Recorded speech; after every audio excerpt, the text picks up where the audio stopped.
Okay.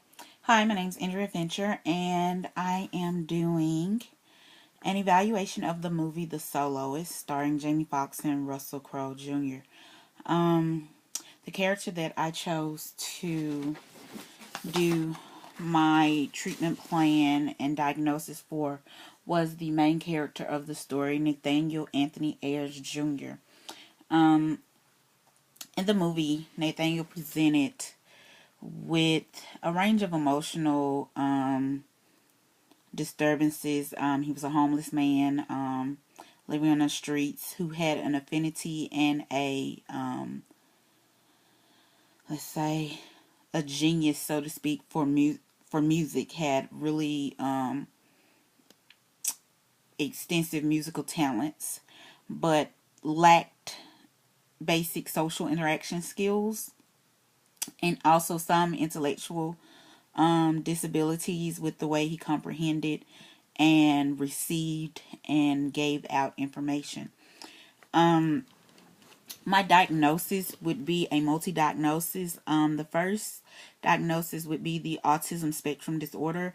The reason why I chose autism spectrum disorder was what first caught my attention with that was the parallel communication that he distributed in the very first meeting with Steve Lopez, the character Steve Lopez. Steve was trying to communicate with him, ask him his name, how was he doing, things like that. And Nathaniel exhibited a type of communication where he was not actively participating in the communication, but he was kind of paralleling the conversation, like he was there but wasn't fully there. He would take certain parts from the conversation, but then take it in a totally different direction, and then that direction will lead him on to something else, which will lead him on to another topic, which will lead him on to another topic, and would take him away from that dynamic back and forth communication type that is kind of the standard communication model. I talk, you listen, you talk, I listen. So he was doing what I would consider like a parallel communication, which is what first clued me into that there may be some autism spectrum disorder there. The second thing that caught my attention with the autism spectrum disorder was his repetitiveness of his speech. He would repeat his name several times. He would spell his name as if he was trying to make sure he remembered it, as if it may have been slipping and he had to keep saying it over and over and over again to make sure that it was implied and make sure that that was gotten in the conversation. Also, he did a lot of rambling.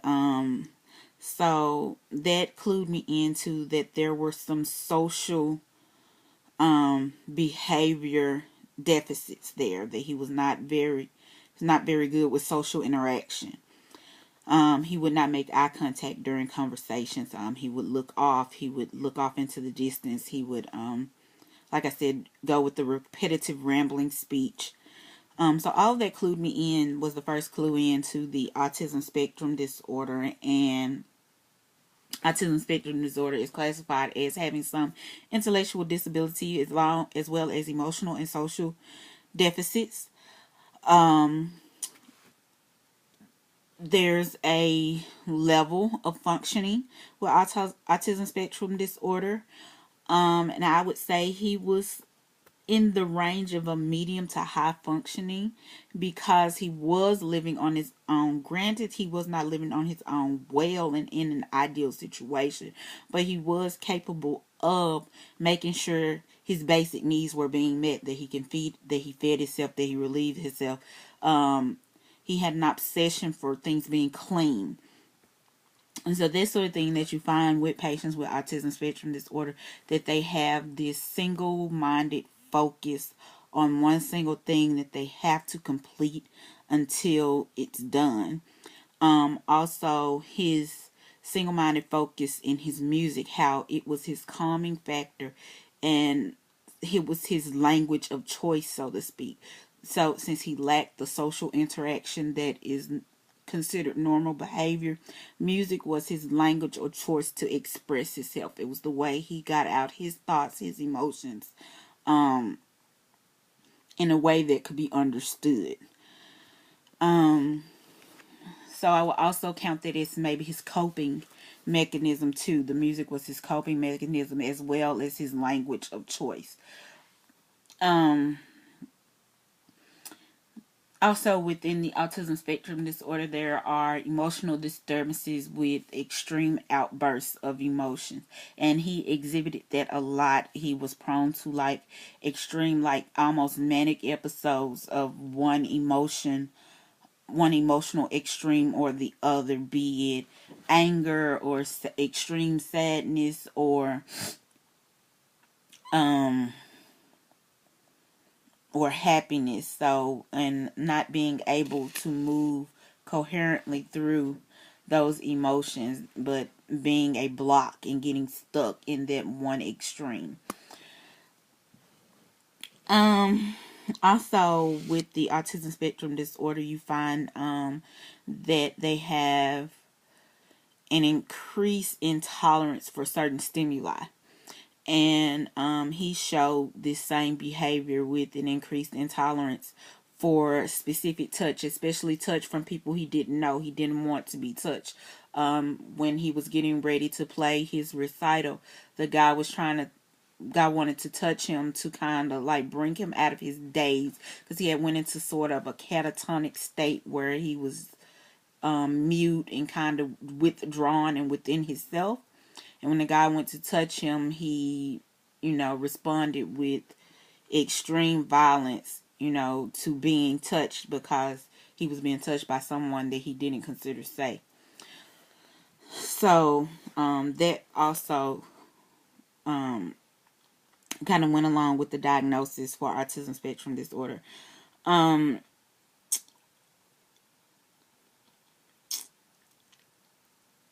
also saw with the autism spectrum disorder, a little bit of attention deficit because of the rambling speech patterns. He would switch subjects. One word would key him to a different subject, which would key him to another subject, which would key him on to a different subject. So his attention span was really stunted in being able to stay on topic and focus on that one topic. But in the same extreme, he was able to focus on music with an almost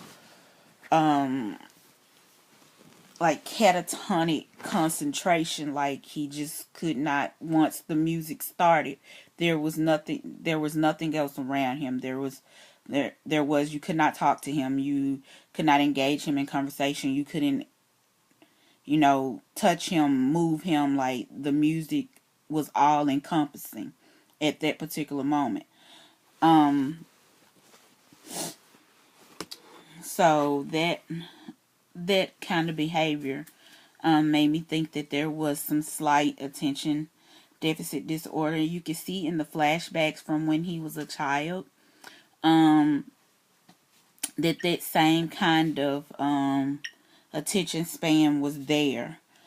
That single-minded focus on the music, nothing else matters. No chores, talking to his mom, like social interacting, all of that.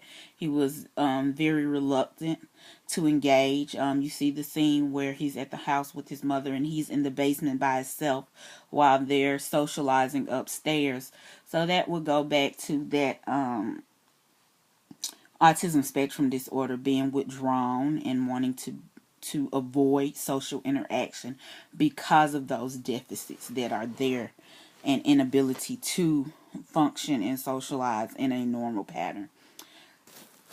Later in life, you see the scene where he's gone off to Juilliard, and he's in college, and he's playing the music with the orchestra, and he starts to hear voices. He starts to hallucinate, and the voices become so all-encompassing that it takes his focus away from the music, which has to be something great, because up until this point he's had this single-minded focus on the music, where the music would take over his life and take over everything in that moment. So at this particular moment, the voices actually took over that single-minded focus from the music and were a distraction from that. And of course, schizophrenia would has those qualifiers, the hearing of the voices, the hallucinations and delusions, and his were both visual and auditory. He was hearing voices in his head saying they're laughing at you, they don't like you, I'm the only one, I'm the only safe place, I'm the only one who can protect you from them. And this would also cause him to react violently and think that people were attacking him by listening to the voices. They were telling him that they were the only people who could protect him and everybody else was trying to kill him. This sort of thing, which caused him to end up eventually dropping out of school because he could not control these voices.